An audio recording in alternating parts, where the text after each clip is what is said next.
Hey there, ready for a deep dive? We're tackling a topic today that always seems to get bogged down in myths and misconceptions. Life in the Americas, before Columbus. And you know what? Judging from the sources you sent over, I think you're ready to move past those overly simplistic textbook narratives. Yeah, you hit the nail on the head there. It's kind of amazing how often we see, pre-Columbian America presented as this empty land just ripe for the picking. But the reality is, and your sources really dig into this, the reality is far more complex and way more interesting. It's like we've all been handed these history books with like half the pages ripped out. So let's start unpacking this. And I think a good place to begin is with this idea of an empty continent. Exactly. I mean, one source I came across estimates there were somewhere between 40 to 60 million inhabitants in the Americas before Columbus. To put that in perspective, that's a landmass teeming with more people than Europe at the time. Wow, okay, hold on. That's definitely not the picture I usually get. It really makes you think about how much our view of history is shaped by these unspoken assumptions. Absolutely. And it goes beyond just the sheer number of people. Yeah. The sources you shared emphasize the incredible diversity of cultures. We're talking thousands of languages spoken across North and South America, each one representing, a distinct community with its own traditions and ways of life. It's really pretty mind-boggling to try and wrap your head around it. It really is like trying to imagine a tapestry, but instead of threads, it's made up of cultures. And some of these cultures, as your sources point out, some of them were far from simple. Exactly. One source I was looking at really digs into this with the example of Tenochtitlan, Yeah. the capital of that impressive Mexica empire. And we're not just talking about a village here. This was a bustling metropolis, planned streets, canals, aqueducts, even, get this, a pretty sophisticated waste disposal system. It's incredible. And to think even the Europeans who showed up in the 1500s, even they were blown away by how advanced Tenochtitlan was. I mean, it really challenges this whole narrative of European exceptionalism that we've all been taught. It does. And Tenochtitlan, that's just one example. I mean, I found this excerpt that was really fascinating. It talked about how Mesoamerica was like this hub of advanced civilizations. Yeah. You've got the Maya, of course, but then there's this other group, the Purepecha Empire. They were thriving right alongside the Mexica. The Purepecha. See, those are people I need to do some more reading on. But I'm picking up on a theme here. And it's this idea that, pre-Columbian America was somehow less advanced. Your sources, they just completely dismantle that idea. Exactly. And here's another misconception your sources really go after. This idea that indigenous populations just naturally had shorter lifespans. Now, while it's true that after European contact, diseases ripped through these populations, and it's a big but, we have to remember that's not the whole story. You're saying that before contact, these societies were potentially even healthier than we've been led to believe. Exactly. Take Tenochtitlan, for example. It wasn't unusual for people to live well into their 70s. That actually surpasses the average lifespan in many parts of Europe at the time. Now that is fascinating. Okay, so not only were these societies larger and more complex than we often give them credit for, but they were thriving and in ways that really challenge how we think about life in the Americas before Columbus. It makes you wonder, what else have we missed? It's wild when you think about it, like these lifespans we were talking about, considering, that image we often get of pre-Columbian America as this like brutal, primitive existence. But it wasn't just like survival. These are people living long, full lives and in these incredibly diverse societies. That's right. And speaking of diversity, one thing that really comes through in these sources is the range of social structures across like the entire American continents. That's what I find so interesting. We have this tendency to kind of lump everything together, but you've got these massive empires like the Mexica, then you have the Maya with their city-states, and then from what I'm reading here, the Purepecha, they actually held their own against the Mexica for centuries. Yes, they did. And they were known for their metalworking, Yeah. specifically bronze, Yeah. which, gave them a real edge militarily. But their governance was also really interesting. They had an emperor, but he ruled with a council of nobles.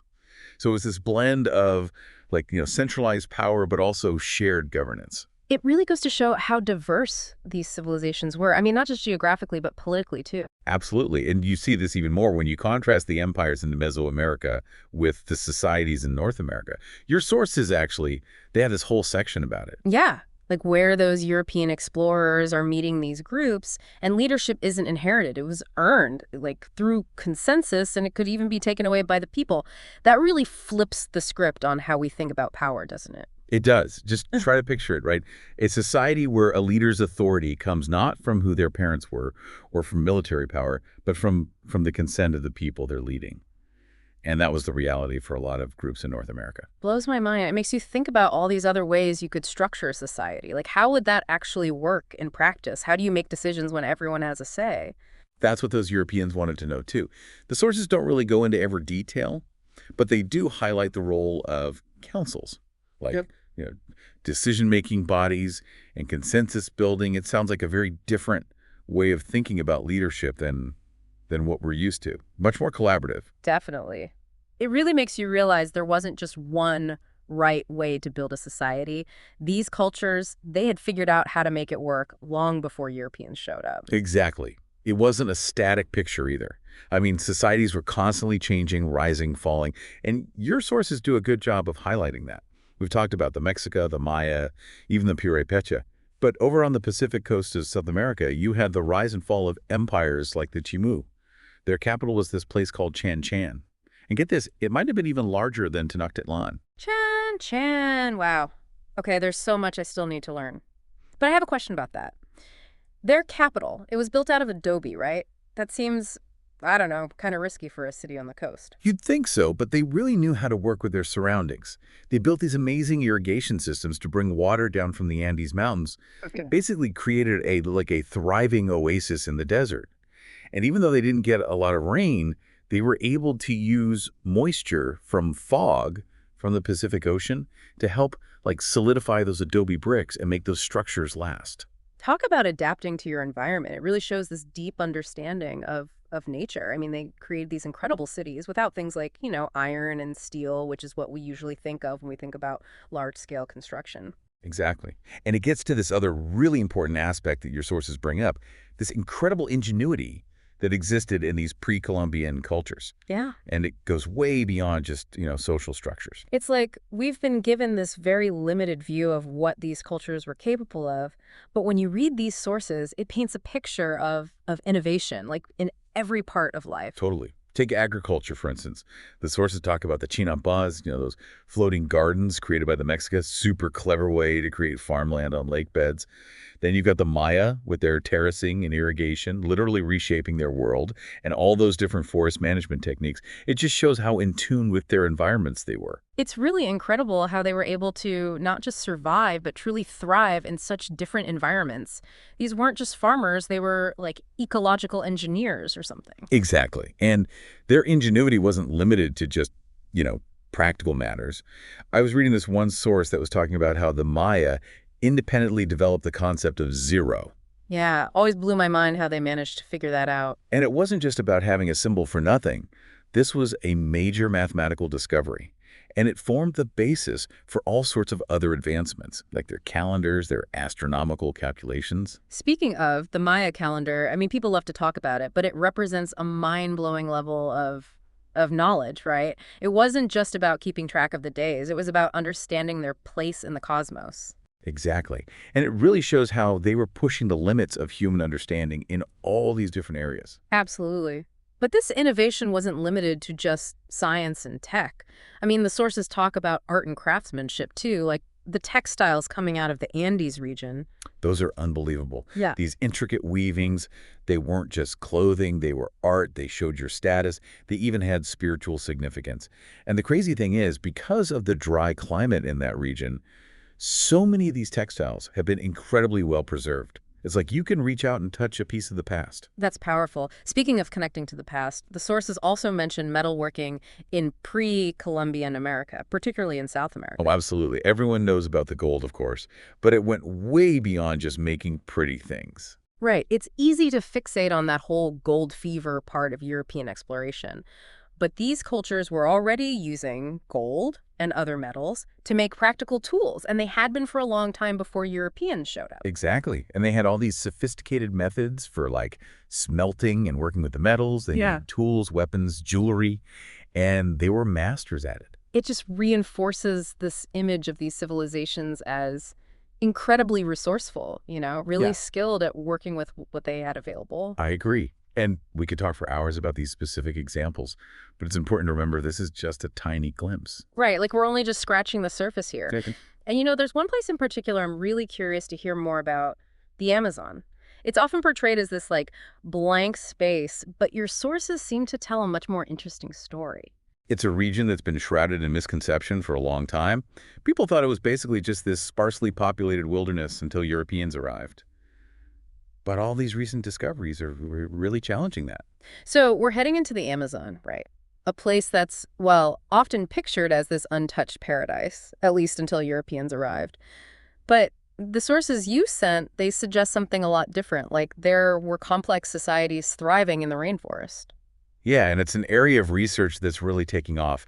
For a long time, people figured the Amazon, even though it's huge, it couldn't have supported large advanced societies Yeah. because they didn't find those big stone structures like in other parts of the Americas. Like you need a pyramid to prove you were civilized. Right. But the cool thing is, archaeologists are starting to see things differently.